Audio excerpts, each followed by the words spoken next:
Our guest tonight, our very, very, very esteemed, and we're very lucky to have him, is Lieutenant Colonel Reserve Peter Lerner. Peter is the Director General of the International Relations Department of the Histadrut and erstwhile IDF spokesman. And he and I are going to be talking about what the last couple of years have been like. Before we do, my friends, tonight, I did want to take us on a little highway back into Victorian politics. There is, for those who have been following, a new bill being introduced into the Victorian Parliament called the Justice Legislation Amendment, Anti-Vilification and Social Cohesion Bill 2024. Pretty good title, isn't it? But let's cut through the fluff and deep dig into the quagmire, and the deep question is it going to make any difference to us, the Jewish community living in the anti-Semitism capital of the world? Now, the bill, we're told, is going to protect our society, particularly marginalised groups, from hate speech and vilification, which is extremely admirable. And the Jewish community knows too well, of course, what it means to be marginalised, with anti-Semitism just spiking in this state. So the question is, well, where's the action? Where's the action on anti-Semitism? I mean, the Jewish community welcomes the legislative promise, hoping stronger penalties and clearer definitions will bring something to ameliorate the problem. But here's the rub. It's all promises. More promises and more promises. Meanwhile, the firebombing of Adass Shul continues on as an investigation. No one has been caught. And in fact, even worse, the firebombers of Josh Burns' parliamentary office was caught, the firebomber, taken to the magistrates' court, and they walked free. You heard me. No accountability. What is going on? Is justice asleep at the wheel? Or is it just blindfolded so much that it is blindfolded selectively? This is a very difficult problem. And I'm going to be talking more about the bill next week, because I think we don't actually have effective leadership. I think we've got people who are good at dilly-dallying, at the smoke and mirrors that politicians are really good at, rather than delivering our community the outcomes they need. Well, you know what? Enough grandstanding, enough committees, enough amendments. The Jewish community of Victoria deserves action, not lip service. We deserve justice and genuine protection, and we really need it now. And the Victorian government needs to drop the pretence. If they're truly worried about social cohesion and community safety, then they need to prove it. Arrest those responsible for the firebombings. Arrest those who demonstrate and call for the elimination of Israel. Hold accountable those who targeted Josh Burns and the other parliamentary officers, and really give heft to reducing anti-Semitism in this country. Victorians, let's demand more. In fact, we deserve more. We need to demand better leadership, better clarity, and real justice before it is too late in this country. We must keep ever vigilant when mediocrity rules our land. And our voices must be louder, and we must never, ever stop holding our politicians to account of any political ilk. Someone who knows how to do that, really well, is my guest, Peter Lerner. As I said, the Director General of International Relations of the Histadrut. Let me give you a quick tour of Peter's wonderful biography. He's responsible for all of the Histadrut worldwide activities. And for those who aren't familiar, the Histadrut is the Federation of Trade Unions in Israel, the equivalent of our ACTU, Australian Council of Trade Unions. Peter is responsible for establishing, enhancing and intensifying the global reach of the Histadrut, and he is a senior advisor to the chair of the organisation and the senior leadership. In 2021, Peter was nominated by the International Trade Union Confederation as a member of the ILO governing body. Now, that was a role that has not been filled, I think, Peter, for over 2 decades, that role where Israel was not invited to become part of the ILO. He also represents the Histadrut to the OECD. There are a number of other roles that the indefatigable Peter has, including board member of the National Insurance Institute Funds Committee. He works with the Institute in the fields of disabilities, children and youth at risk care services, workplace accidents, and on board as a director of a number of Histadrut enterprises. Following the October 7th massacre, Peter was recruited back into reserve duty, resuming the role as an IDF spokesperson on the media battlefield, and conducted over 700 live interviews. Peter Watts, when I speak to people and say I'm interviewing Peter Lerner, they know who Peter Lerner is. He is truly a household name. Before joining the Histadrut, Peter had served for 25 years in the IDF and was most famously known as the IDF spokesman in the international media, and has communicated to the world about the Israel Defence Force across traditional and social media. Peter has a master's in diplomacy, conflict resolution and management. Seems a bit oxymoronic, but we'll explore that, Peter. And a BA in social sciences. Peter lives in Ramat Gan and has a daughter, Noya, and a dog, Nina. Welcome back to Australia. Great to be here. I hope to be there soon as well. Are you coming on a visit? I haven't got anything planned. I was, I think this time last year I was planned on a visit, and I actually visited in Australia in June of last year. Yes. I think one of AJAC or one of the organisations brought you out to speak to people. Firstly, how are you? I trust you're well, Peter. Family are okay. I think our general state of well-being is very connected to what is going on in Israel. So people say, yeah, we're okay, but we're not okay.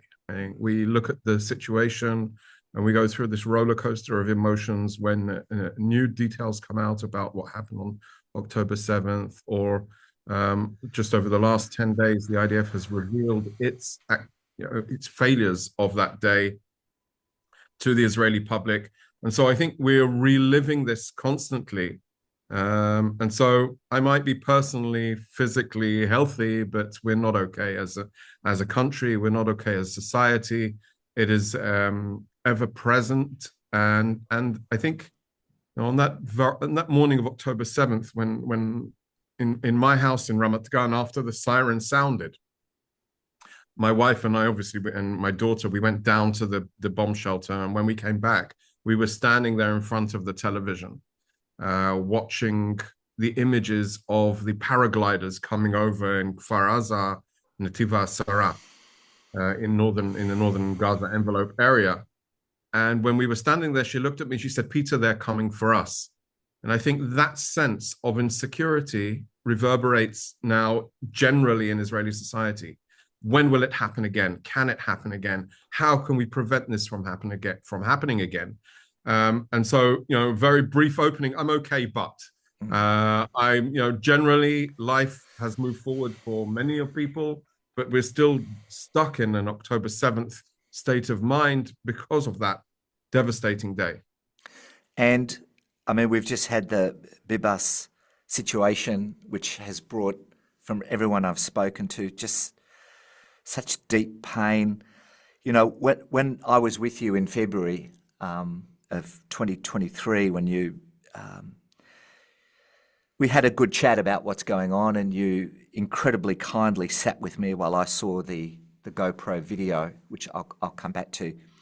You know, the conversation, I'll never forget it, was how is Israel? Israel hasn't had a chance to grieve, hasn't had a chance fully yet to come to terms because of the nature of so many fronts of action, because of the nature of our hostages. This will take years, I think, to unpack, and it will come out in so many different ways. I wanted to start more in your role, and we'll come back to the personal side.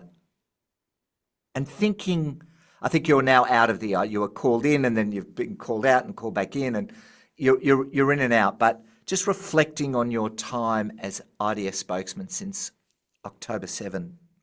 You know, we all talk about how difficult the public relations battle has been. What were the most significant challenges that you faced in actually conveying Israel's narrative to the international community? You did it over 700 times, and of course so many other times. What were the most significant challenges?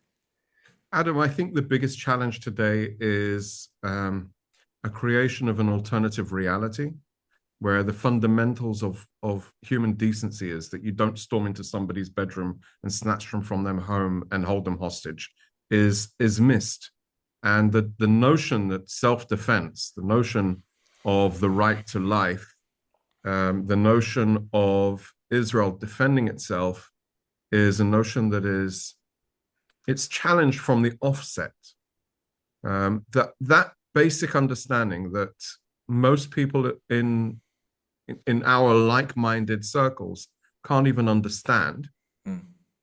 The notion that you wake up in the morning and your wife says to you, Peter, they're coming for us, is an understanding that it is so deep in our psyche, but it's so missing from the general reality of most people in the world, that they live in relative safety. The threats that they endure throughout their lifetime, and probably their parents' lifetime and even their grandparents' lifetime, have now almost disappeared from life. And when Hamas decided to go to war, we were in a state of total shock. The world generally held its breath for a few minutes, but once those minutes moved on, it was all Israel is to blame. So I think trying to get back to the understanding that October 7th in its essence is unacceptable. And what Hamas were trying to do was to create a regional war that would lead to the annihilation of the state of Israel. They failed because we're still here. We have no intention of going anywhere, but not without a very, very devastating price on the Israeli side, but also on the Gazan side. The people of Gaza have suffered miserably because of their terrible leadership.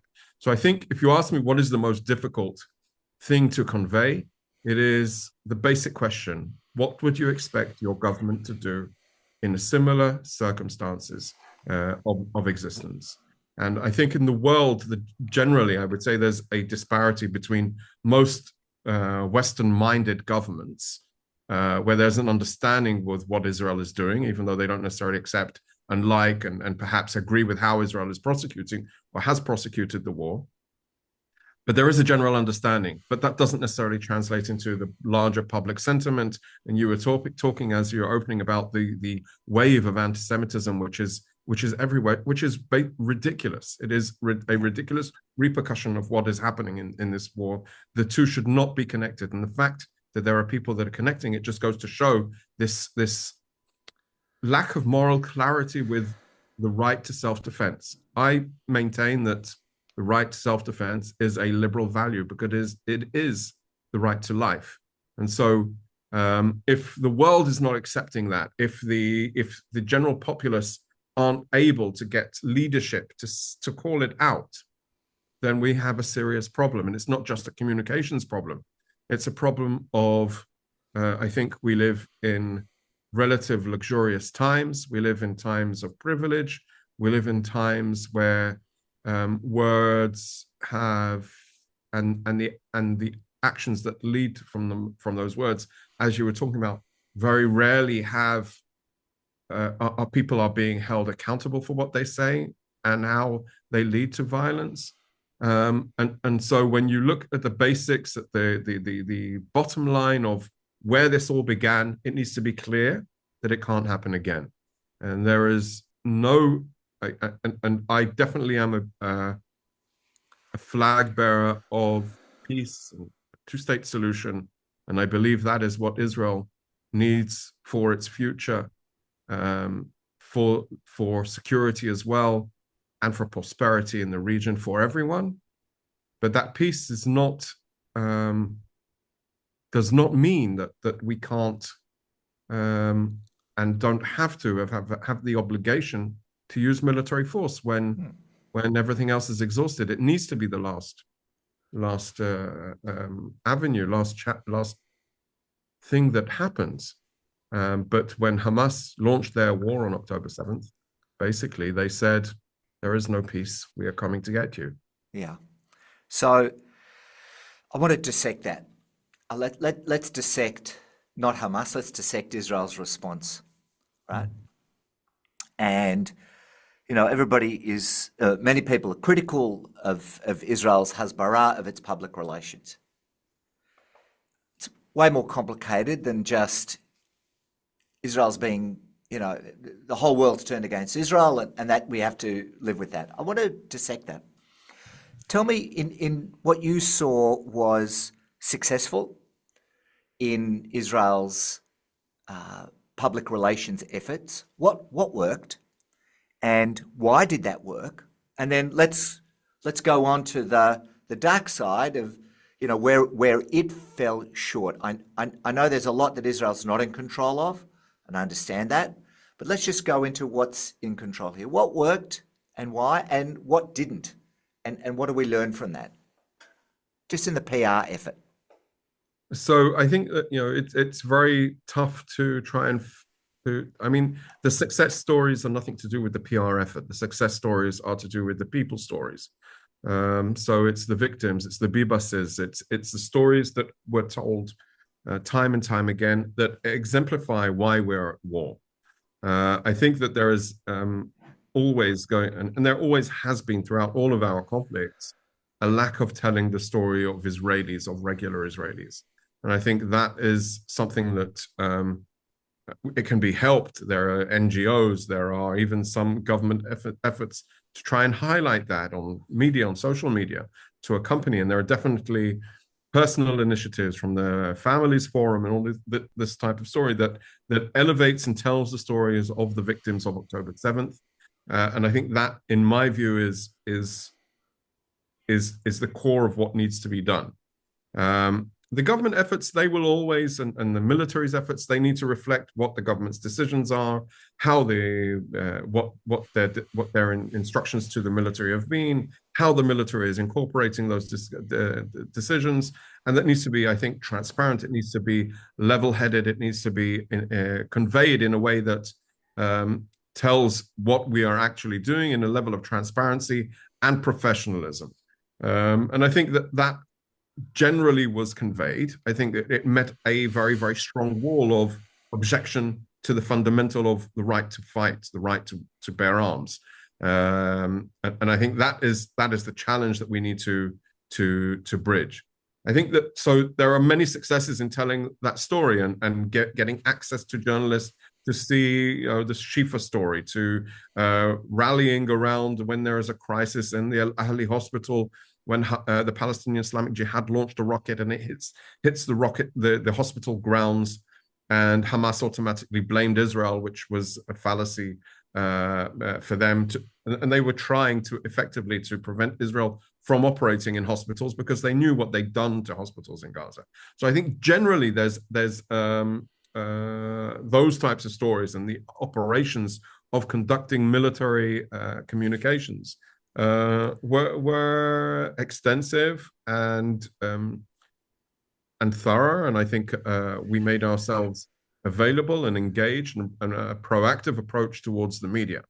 I think that the challenges to that, and where we need to be better is having a much more broader orchestrated effort from the government through the military and the different ministries of government. I think we need much more spokespeople that can engage coherently, but also tell a humane story. And I think that there is sometimes, being an official spokesperson, you sometimes lose that because you are representing an organization. And I think we need to be able to connect to that humanity, because it is, war is devastating all around. And I think sometimes we lose that. So I think that for us to improve, we need somebody that is managing on a government level. We need prominent spokespeople that can convey it. I think we need to have a very clear mind of the different audiences we need to engage, and what are the tools that we use to engage those.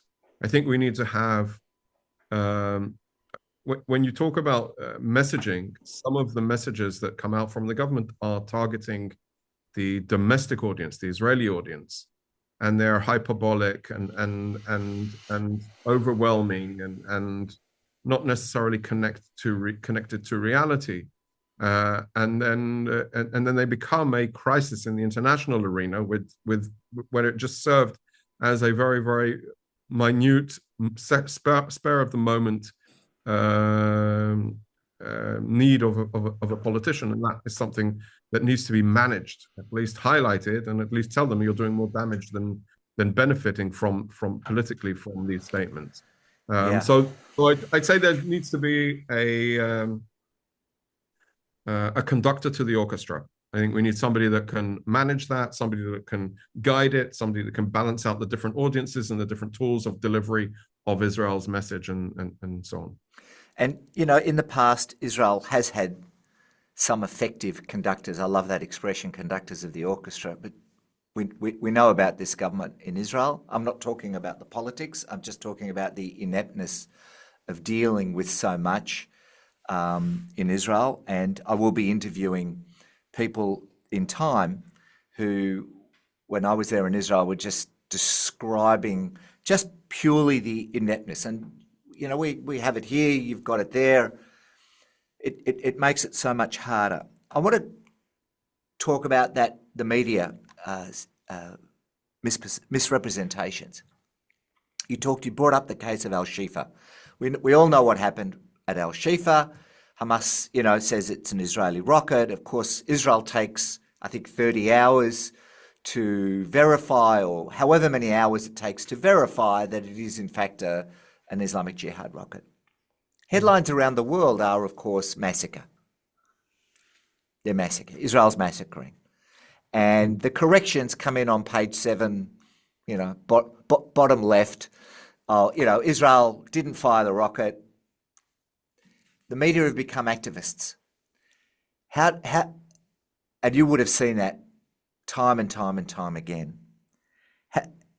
What can Israel do with this deliberate misrepresentation? Because it builds, you know, in psychology, the word gestalt, it builds an endless sum total of all of the pictures that Israel is evil, right? Yeah. And we see it. There's graffiti in the Borscht Belt where I live, Peter, on a little bakery that's run by a Shoah survivor. Israel is evil. I don't know if they know that shop is run by a Shoah survivor. I think they do, because Jewish people go in there.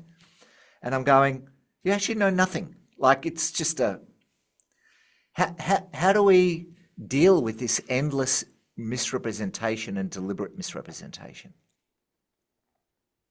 So this obviously is a question that pains me. You know, this is the what is the magic ingredient that will bring that clarity? I think a lot of people that are covering the story want to see Israel as the evil, and so even before they receive some sort of information coming out from Hamas Ministry of Health, where they say it's the Ministry of Health in Gaza, and they don't identify it as Hamas, and they don't take a second to think, 1 second, maybe I need to try and clarify, verify. It's not enough to have the dramatic images, because it might not necessarily be what I'm being told. I think actually the Al Ahli hospital was a relatively good example, because what happened was, of course, when something happens, we don't say it wasn't us until we can clarify that it actually wasn't us. We won't say something if it was. There are also steps that need to be taken. So we went through the motions, and it took us from like 9 p.m. to around midnight, 1 a.m. here in Israel, to try and clarify and get some sort of indication. And we had a sense that it wasn't us. We had some indicators that suggested that it wasn't us. And so we began at around midnight here, telling journalists from our initial review, it appears that it wasn't an Israeli rocket that hit the compound of the hospital. And so we already implanted an understanding that from what we understand, it wasn't us. And in the next morning at around 8 a.m., we conducted a press conference and brought through all of the evidence. So we went through intelligence, we went through operational information, we went through radar identification of the trajectory of the rocket. And the first question the admiral was asked, "Admiral, why should we believe you?" So even when you present all of what you have in your arsenal of truth, the first question the journalist will ask you is, "Why should we believe you?" So I think that there is, as I said, I think there's the zeitgeist of where we are today is Israel is to blame, and nothing can challenge that. But when we did challenge that, in this case, there was some, I would say, a little amount of soul searching in some of the journalists. Some of them did highlight the fact afterwards that it was a Hamas Ministry of Health saying, so that people can judge for themselves. Some of them did take a bit more caution in rapid reporting. I think in this day and age where everything circulates on social media and then is transmitted to the traditional media, the legacy media, almost without filter, there is a huge challenge for any organization. It doesn't matter whether you're in government or in the police force or in the military. You, as a responsible organization, need to get the facts. You need to be forthcoming. You need to own up when you make mistakes. And when you're being blamed for something you didn't do, you need to highlight it. So I think there's a challenge there. And yeah, many, as I said, many just want to believe that Israel is evil. And from my perspective, from my experience, calling them out, setting the story straight usually works. I do think there is a need for building professional relationships with the journalists on the ground, giving them access to what you can, and keeping them up to speed in the developments. I would say that we need to be better at that. I think there is a need for improvement in cultivating the understanding of the types of threat. I think that the fundamental problem here, and I think there is a much beyond the aspiration to see Israel as evil. We didn't believe that this was a possibility, that Hamas could have a surprise war on Israel and cause so much devastation. So if we didn't believe it, and through so many years, the military was saying, we have good intelligence, we have operational control, we have a defensive mechanism, defense of the border, on the border, they can't penetrate the border easy. And we believed it. So why wouldn't the journalists? And when this breaks down, how do the journalists come to that conclusion as well? But we've had indications of this. It's not like, in talking to some journalistic friends, it's like this war is distinct in its coverage. Like it's wrapped up in this whole, the academia and the far left and the institutional decline, and Israel's copped it from everywhere. But we saw it in the previous war with Hamas, and we saw it in the one before that. If you follow, like I have, I've done the map of the casualty numbers, right? The world knows the casualty numbers of the previous 3 conflicts with Hamas are inflated. They are reported as inflated. They even, UN Human Rights Watch has even reported on it. And so we came into this war, I feel like it was just like, it's like we're starting again, but we already knew all this. And there are journalists who even say, we know that it's all inflated. We know that it's Hamas is, but yet we make no change in the narrative. And I don't know why. We seem to be caught every time by the same problem. Is it just because the media is taken over by activists? It seems to me it's more complicated than that. Well, obviously it's more complicated because if Hamas is saying one number, you need to have an alternate number to counter that. And because we are not targeting civilians, so we don't have a number because it's not. It is a result of the war, but they are not what we are targeting. And so, how do you counter a number that you don't know and you're not following? And then you have hindsight, wisdom, or investigation, or inquiry, or research to try and get to the bottom of it. And when you find discrepancies in the numbers, or you find the fact that instead of that they conveniently made a mistake of 10% identifying men in their list, 10% of the men as women to elevate the number of women killed, or they messed up conveniently the dates of birth to identify 17-year-olds as 15-year-olds, and these types of things. So you see that there is a manipulation of the number, and of course, I think we need to be very, very cautious because there are civilians killed in this war. Yeah. And that's why the caution around identifying the numbers is such a huge challenge.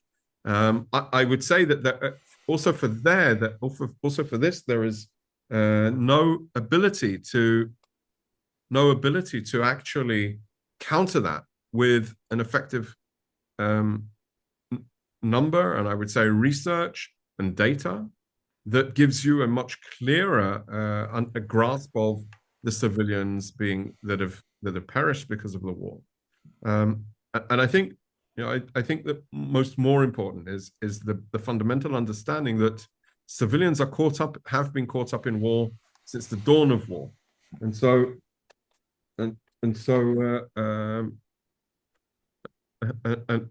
we, while it is, every single one of those is a tragedy for the family, for their community, for their society. It is an unfortunate result of that. As I said, it lays back into that basic notion that our societies, the Western societies, are war averse. When there is a war that takes place thousands of miles away, it doesn't involve our society in itself, just the war fighters that go away, and it's very, very distant. And war is hell. It is, and when it hits you at home, what alternatives does if they're coming for you? I mean, have this is I think that this is my biggest frustration. It's this naive thought process that it can all be sorted out with diplomacy, and I wish that was the case. Israel permitted, as part of Hamas's plan, 18,000 workers to come in from Gaza daily. Israel was thinking and planning of opening an industrial estate at Erez on the northern point of Gaza to elevate more and give more incentives. Israel was cultivating this of how do you increase, and they took risks in the types of materials that went through from Israel into Gaza. They called it a calculated risk of the materials that could be used for building the tools of terror that basically blew up in our face on October 7th. And I think when we look at how Israel was in its relation to the Gaza Strip, it was one of, they are there, we are here, we need to get on with our lives, they need to get on with their lives. And this is the misreading and the misinterpretation of Hamas's intention, the fundamental intention. Their fundamental principle that Israel has to go was precisely that. It was the foundations of everything that they did, how they governed the Gaza Strip, how they employed, how they utilized. And we willfully ignored it. And I want to come back to that because I want to go down a harder road, Peter, harder than we've been doing. When you showed me the GoPro footage, the Hamas footage, I'll never forget the scenes of jubilation in Gaza. It's very hard. It's very hard. I want to talk frankly. It's very hard not to condemn a whole group of people. We, as Jews, we know we've always been on the end of it. But it changed my perception of the conflict. Noah Argamani was taken out of Gaza when she was staying in a doctor's house.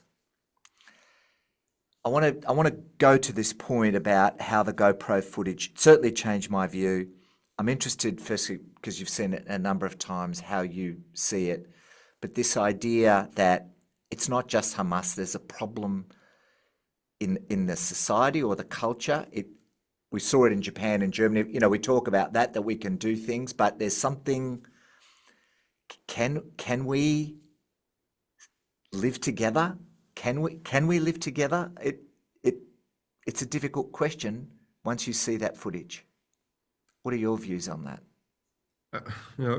We've relived that terrible day through the images that we've seen time and time again. And of course, when you see a society celebrating those actions on that day, it is heart-wrenching, and I understand exactly the sentiment you're expressing here. I think I'm a bit more of an optimist, and basically they aren't going anywhere. There is no alternative but to create the option, the window, the opportunity for peace and coexistence. We need leadership on both sides. We need de-radicalization. We need disarmament. We need to educate. We need to have a clear plan and vision for that. And the question is, do we have all of those components for it to be successful? Otherwise, we're just going to be postponing it till the next time, till it happens again. If you've grown up in the last 20 years in Gaza since, just in the last 18, 20 years since Hamas came to power, you don't know anything else. Your indoctrination has been that. Your education has been hate and kill the Jews. That is what they know. And so when society celebrates it, you have to understand that what other choice have they had under this brutal rule of Hamas? Those that have come out against Hamas have paid, have been incarcerated, have been beaten, have been tortured.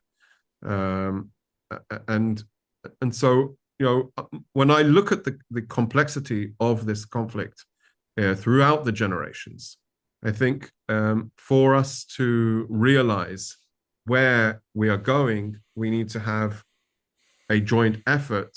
We need to have governments rallying around the idea that Hamas cannot be trusted with the powers of government.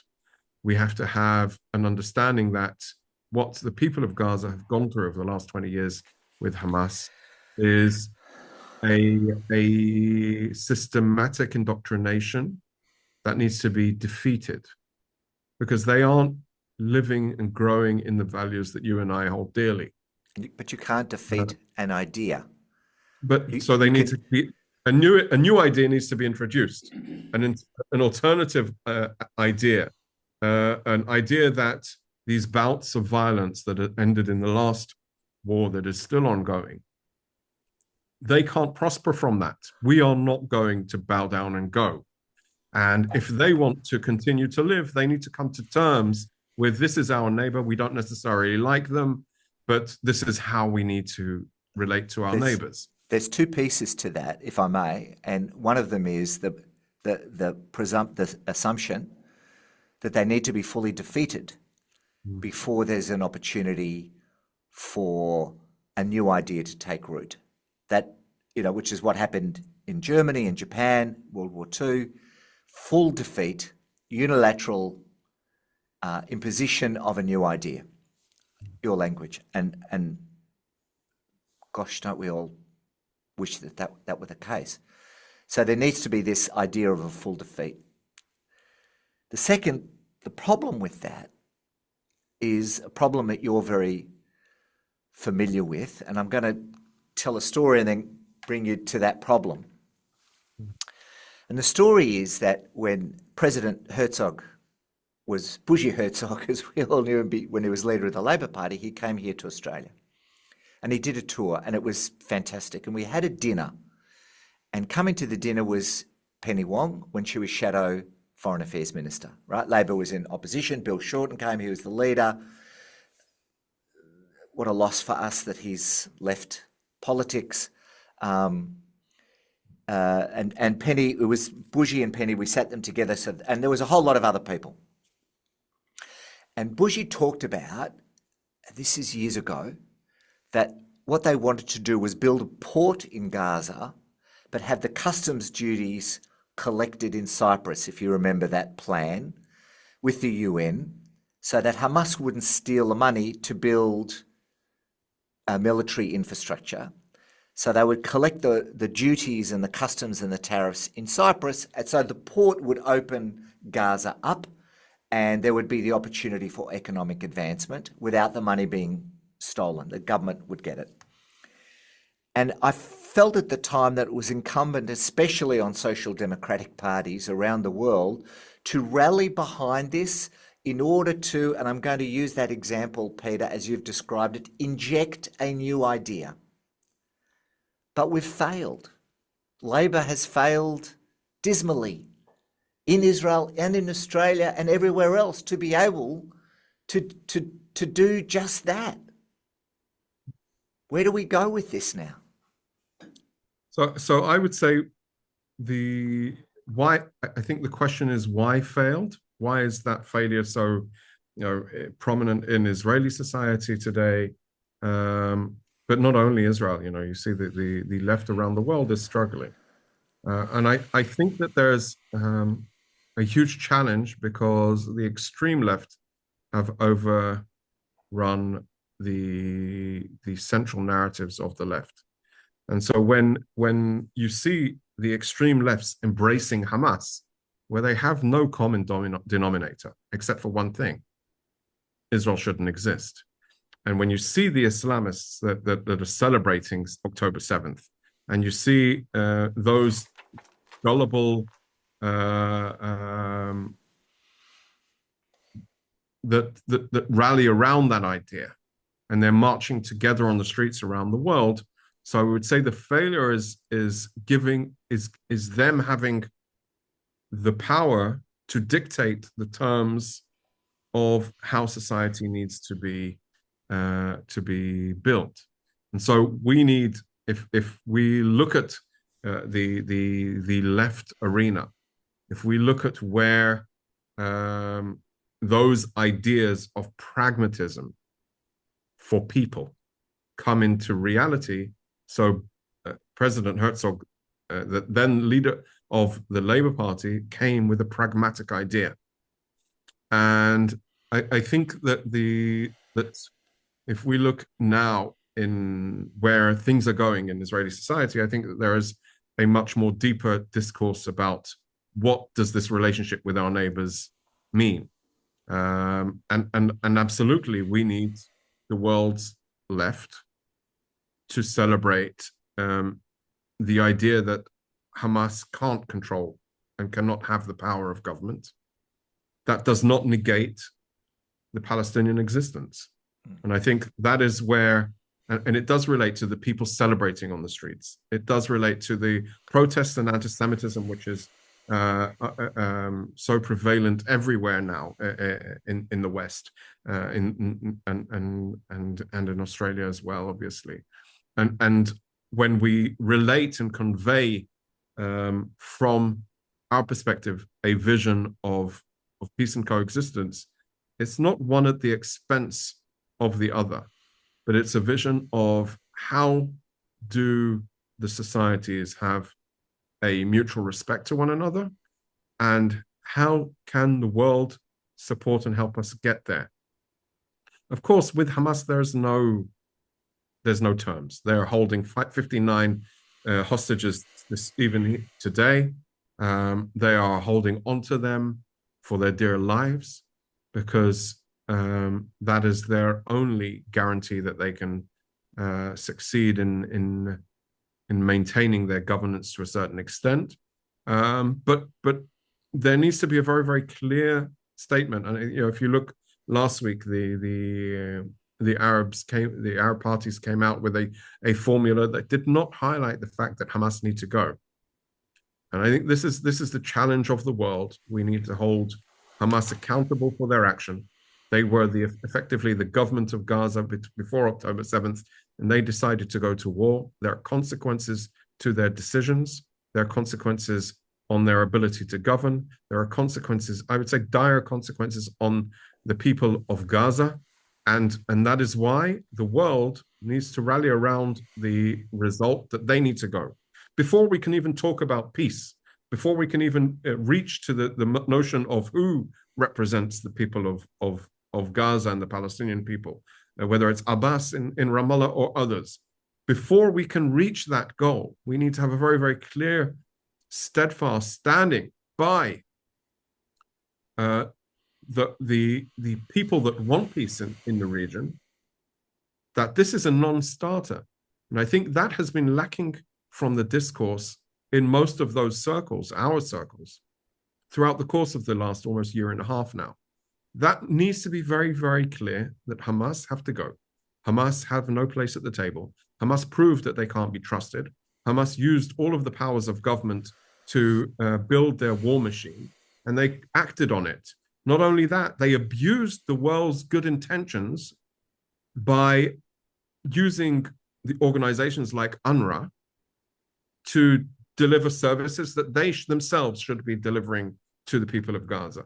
So how much longer are we, the world, going to pay for this terrorist organization to continue the abuse of its own people and its ill intentions regarding its neighbors? I'll give you the answer. I'll give you the answer to that. The answer is, without being smarmy, that our foreign minister and foreign ministers everywhere in the world all talk about Hamas has to go, and then they say, and we need to give. They make a predicate on it, and we need to give a political horizon to the Palestinians, and therefore we need a Palestinian state.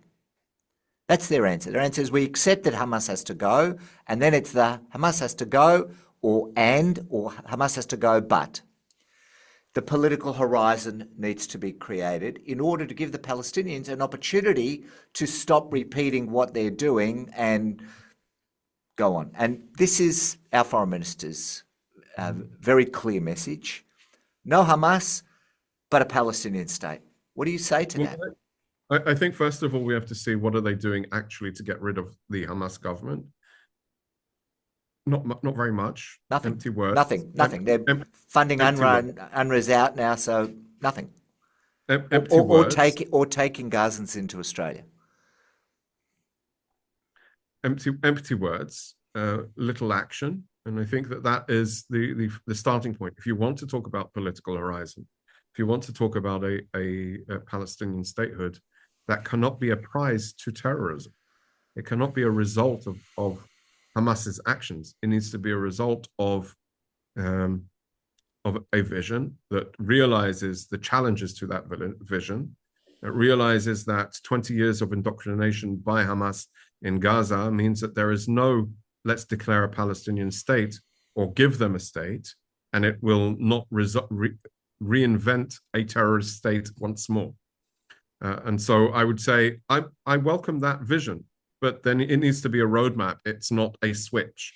It needs to be a roadmap of how do we demilitarize the Gaza Strip? How do we de-radicalize society? How do we instill the values that we hold dearly while maintaining their own identity? I don't think that we don't need to create a different identity for Palestinians, but that action of terrorism against the civilians of the Gazan envelope, the likes of the Bibas family and so many others, and the likes of partygoers at the Nova Festival, that is unacceptable, and we need to uproot that and make sure that they never have that ability, notion, will, or incentive to do that again. No state in its right mind can allow that to take, continue on its border. So I'm interested in the roadmap. It was a word that was used in the era, I think, of the Bush the first, and it became a very political, charged conversation around a roadmap towards peace, Palestinian state. What would that roadmap? I'm conscious of time because I want to ask you how the Histadrut's going, but just what would that roadmap consist of, Peter? I think that Demilitarization number one. It's got to be. It's got to be. So I think there needs to be demilitarization, de-radicalization, the hope for economic independence. I think there are many components that need to be filtered in. I don't have that roadmap at this time. I just know it is not a quick instant fix. It's a process that we all need to go through, because the state of Israel, as you rightly pointed out, Israelis see the celebrations on the 7th of October in Hamas, in the Gaza society, and they say, we can't have peace with these people. They just want to brutally murder and massacre and abduct us. And so there needs to be a process that is all-inclusive, that creates that ability. So come up with one, and I'll ask the funders here to bring you to Australia and come and talk to our Foreign Minister and Prime Minister and tell them the truth. Tell them what they really need to know in terms of assisting Israel and not vilifying Israel, which is a whole another conversation. It's not only vilifying, it's hindering the ability. It's actually, yes, you're right. It's even more, vilifying is easy. It's to get out of this loop. If you're not part of the solution, you're part of the problem. And by just, being this hindrance to the ability to recognize the problem as Hamas, not Israel, and the ability for Israel to then grow from that situation, and not empower the radicals, not giving them the voice to dictate the terms and conditions. And that is, unfortunately, that is what so many governments today are doing, because of internal politics, because of the inability to identify right from wrong, and because of this naive perception that we are safe and we've not lived under that kind of threat, and maybe Israel deserves it. I mean, this is a challenge that governments around the world face. The world needs a scapegoat, Peter, and it's very clear that Israel is the Jew amongst the nations right now. It's just that we would see it in our lifetime, but that's another conversation, and it is. And I will invite you back. I know it's challenging. Your time is very limited. We've just got a few minutes left. I wanted to just quickly check in on the Histadrut, on how Labor unions are going in Israel. I know whenever I'm there, I see Palestinian workers from the West Bank given Israeli labour rights. It's one of the great stories that is never spoken about enough. But how is the Histadrut going? Where is it succeeding, and what are its big challenges? I think that Histadrut is a core part of the social fabric of Israel. We have organized around 26% of the workforce. We have all of the major components of society, and the workforce are incorporated within the Histadrut. The Histadrut is a union that is growing every year by 1 or 2%. So our numbers are increasing, almost 800,000 or over 800,000 members today, which is significant and substantial. And it also means we have a good level of influence on politics for the working men and women in Israel. I think that we had in the last 2 years, we've had 2 national general strikes, which basically identify where we stand with regard to the political situation. We represent workers from all political parties. And I would say our federation has, in our membership, we have from across the Israeli political spectrum. So where it's very unusual in most places around the world, our leadership has incorporated from Shas, from the ultra-Orthodox, the Sephardi Orthodox political party, all the way on to Hadash, which is the Arab party, and everything in between. So obviously the Labour, the Likud, and Israel Beitenu, everybody is represented in our leadership. I think that is our hidden power. That is our hidden power, because it means we can influence the decision-making process while internally from the politics of the government. So throughout the course of the last 5 years now, 6 years almost, we've had several repeated notions of election cycles, and almost in every election cycle there were components that were people that were using talking points against the Histadrut, against the unions, because they feel that we have too much power. None of those promises have been realized because of our power. So I would say the unions today in Israel are a force to be reckoned with. We understand that we have a limit to that force. It's a very, very touch and go. We don't want to overuse and abuse it. I think that is the secret of being very, very focused on the well-being of workers in Israel, and perhaps less on the broader political issues. But Amazing. and I'll finish with this, I'm conscious of the time. When we did a strike against the firing of the then Minister of Defense Gallant, it was a societal issue, because we believe that it impacts society and the economy and the workers. And when we did a strike for the families that had been, we felt, left behind, and we sent a clear message, we did not expect the trajectory of the decision-making to change, but we expected the government to take notice, and that's what they did.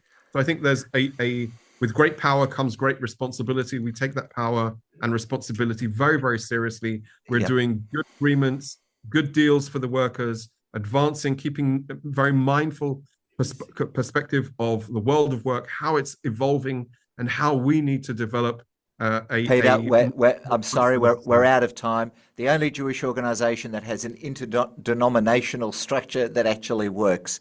Peter Lerner, it's been a treat. Thank you so much for your time. Come back to Australia. We'll talk to you again very soon.